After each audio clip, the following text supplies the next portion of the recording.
moving on. Video number 4. Not in the order it happened. It's almost the reverse order it happened. An electrical short story. I was trying to say that last time. I got sidetracked. When I brought this car after someone stole it and crashed it, I brought it to this place, and they put on these lousy doors, not the ones that I picked from their lot. And then there was this short. I saw them trying to figure it out. It was up here somewhere. I saw the mechanics looking at it. They couldn't figure it out. They pretended there was no problem. They said, well, it's not our problem. It must be you. But the lights were blinking like Christmas trees. The fan was going off. The ABS light was coming on. Those ABS sensors in all the tires. Is that the word, ABS? There's like a ABS unit on each wheel, and that light was coming on the dashboard. The car was overheating. All these problems. I went to a million mechanics from Craigslist. I called them all and said, you need this, you need that, you need an oxygen sensor, you need a new radiator, you need a thermostat, you need a computer, you need a CPI, this, that, and the other. They all looked at it for hours and hours, and they all came up with these multiple repairs. They said, I've been doing this for 10 years. I've been doing this for 15 years. And they all were positive they were right, just like everyone thinks they know what an engine knock is.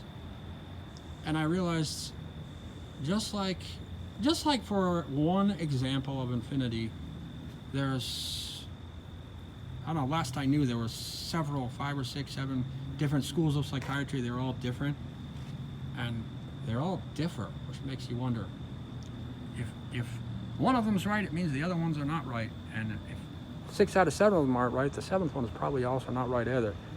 But this is such the case with everything in life. So what happens now? I assume I hear all these guys positively perfect opinions, just like with the engine knock that didn't exist, or with the paint shadow that's not there, and it's not a problem at all, it's the surrounding paint.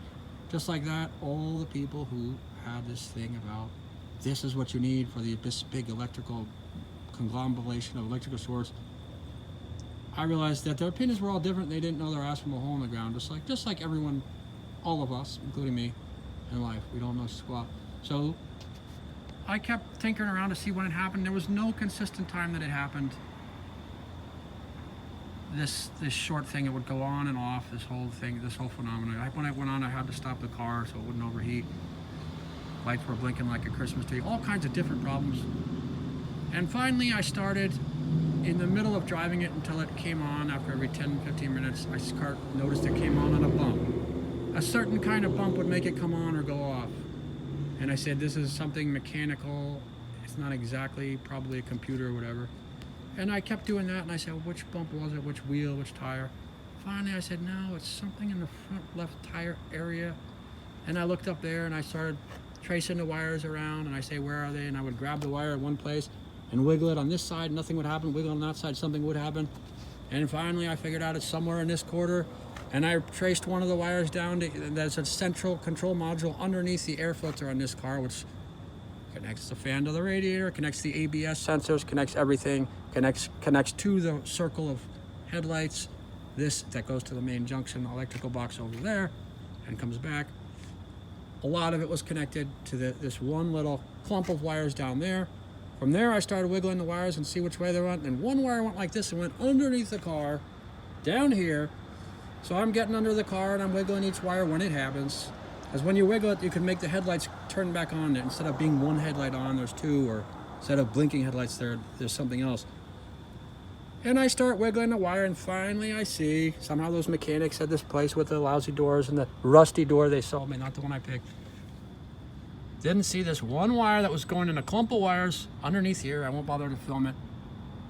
This one little wire went up to here, and it was a little screw that connected to a short, and I put in another screw because that screw was loose, a thicker screw with a washer and all that, and I tightened it, and the screw cost me 50 cents. And guess what? I need not say what, but all the problems